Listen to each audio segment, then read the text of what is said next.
Are you really ready for retirement? Welcome to my channel, Grey Matters.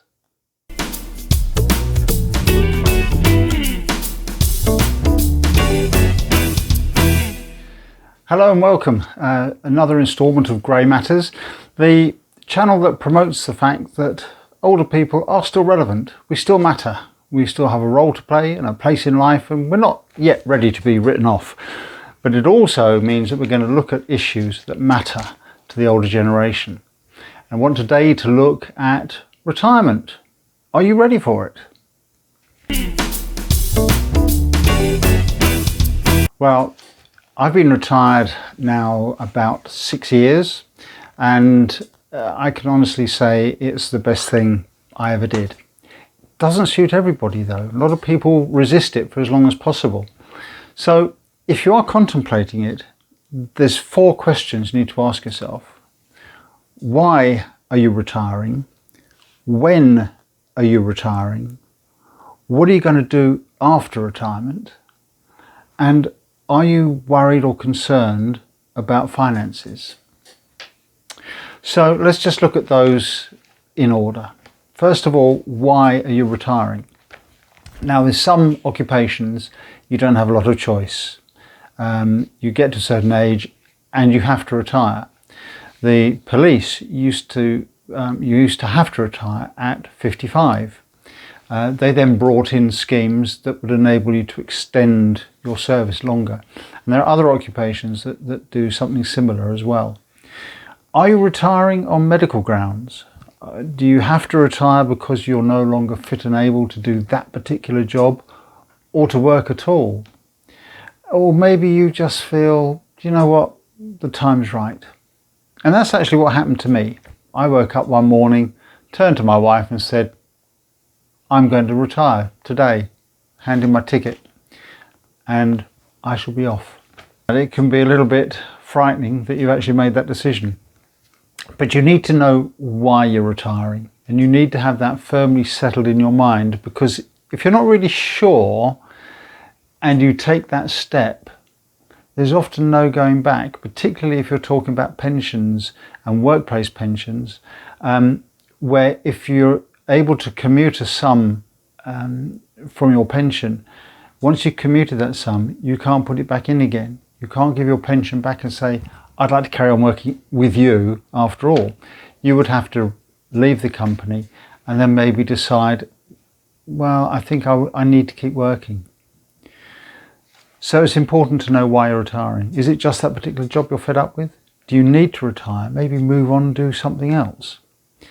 You might just feel flipping tired and just want a break, and I can understand that.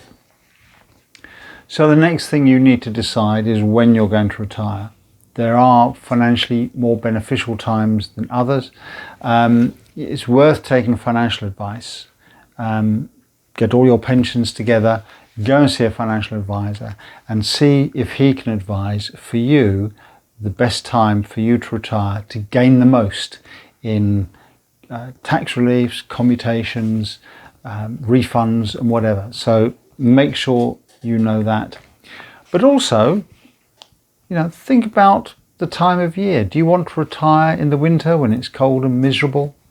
Do you want to retire in the spring when everything's looking hopeful and happy? Or the summer, where you can start your holidays early and just go with the flow, enjoy your life, not have to think about work ever again? That's quite appealing for a lot of people. But I need to chip in here about the transition, because a lot of people really worry about what they're going to do after they've retired. How are they going to make that transition from getting up every day, going to work, coming back, doing whatever their routine and chores are? That's all going to change. One of the things that you'll hear every retired person say, I think without exception, is, I've never been so busy. I'm busier now than when I was at work. And there's one very good reason for that. When you're working, everything you do for the house and for the home, you cram into the weekends and maybe a little bit in the evenings if you're on a particular project. But normally the weekend comes and you're there and you're working, and you finish the weekend and you go back to your day job. When you retire, all those jobs you crammed into the weekend are now spread across the whole week. Actually, I don't have to cut the grass on Saturday. I'll do it Wednesday. All those jobs spread across the whole week, and you find that your days fill up with something to do every day. Not all day, every day, but something is happening every day in your home life, and it makes it feel as if you're busier than ever. In fact, you're not really. What it also does, it gives you the opportunity to take on some additional projects, those things that you've been planning on doing, intending to do, but your weekends just haven't given you enough time. Building that decking, putting in that fish pond, decorating the lounge. So you can fit those in now. And I'm not suggesting you need to involve yourself in any time management at all. You don't want any boundaries on your retirement. You just want to get out there and enjoy it. So that transition is quite important. We often hear about people who have retired and then drop dead, because I think in some ways it's a real shock to the system. So it's quite good if you can ease yourself into that. Start getting hobbies before you retire, for example. Now, I've been a painter, watercolour painter for a number of, and I've also, on the side, I've run websites and things like that, and I've been looking at my family tree, and I've got all those things in place as hobbies before I retired, and now I can spend a lot longer on them. The room where I am now used to be a study. It's now my sort of art studio where I settle down and do my painting, and it's also where I'm working on my family tree. And you can dip in and out of these things all the time, but they're in place so that when you retire, there's something familiar there. You're not just left adrift. You're still waking up at 7 in the morning and thinking, oh, what am I supposed to do? I can't go to work. What am I going to do? You know, you've got something to do. Don't worry about that, okay? You need to work on the transition and preparation for your retirement. And then that brings us to financial considerations. Putting aside your pensions for the moment, the big worry for people is, will I be able to survive on the money I'm going to have coming in? You might not qualify for a state pension. You might just start off with your company pension. My wife and I worked obviously all our lives, and my wife for a long time was earning a lot more than me, and when she retired I was really worried. How are we going to survive just on my salary? The problem is, when you're earning, you live up to that income. You don't budget necessarily, you don't put money away, you always intend to but maybe never get round to it. So you're living up to that income, and it's surprising when you lose an income how you can bring that spending down. You can get rid of things that you're paying for, monthly subscriptions that you don't necessarily need, you like, but you don't need, and you have to start trimming. The next stage was then, of course, when I retired, and coming from my wife's income, our combined incomes, down to my pension was a worry. But here's the kicker. You will probably have more money when you've retired than you did before. When I say more money, more disposable money, more money to save. The first month after I retired, I put £1,000 in the savings.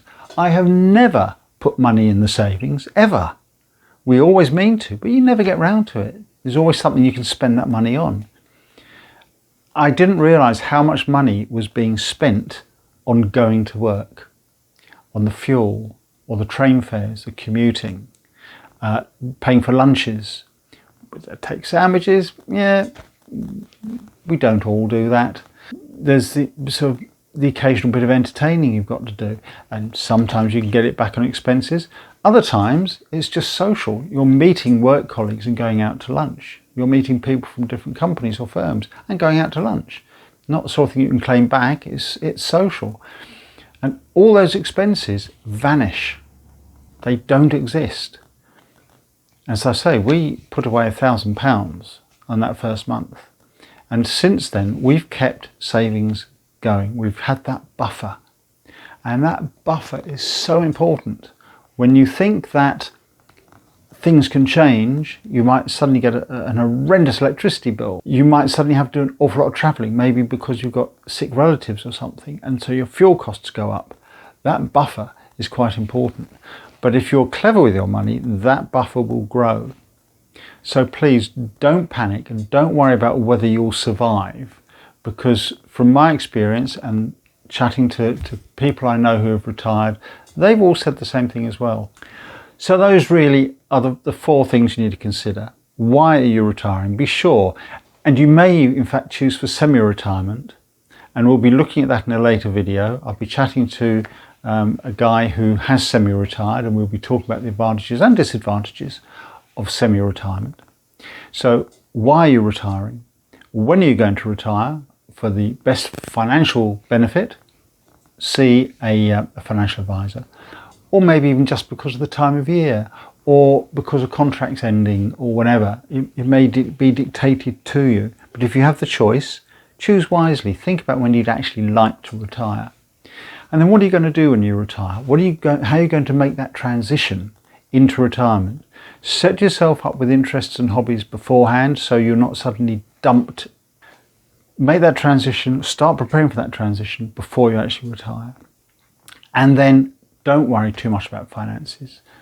If you have a pension, and of course if you don't have any pension set up, that's an entirely different matter. And in those cases, please do see a financial advisor, because you are going to need help for that until your state pension kicks in. But if you have a pension, that will tide you over. You're losing expenses by not going to work, and you might actually get some savings as well. So retirement doesn't have to be as frightening as you might think. And if you've got any specific questions, maybe based on my experiences of retirement, please leave a comment below. Happy to address those either in the comments or in future videos. And don't forget, if you've got any ideas or suggestions for things we can look at for the older generation, then please, again, let me know. We've got lots of things coming up on the channel, and so I'm looking forward to being with you again. We'll have another video before long, so until then, see you soon. Bye for now.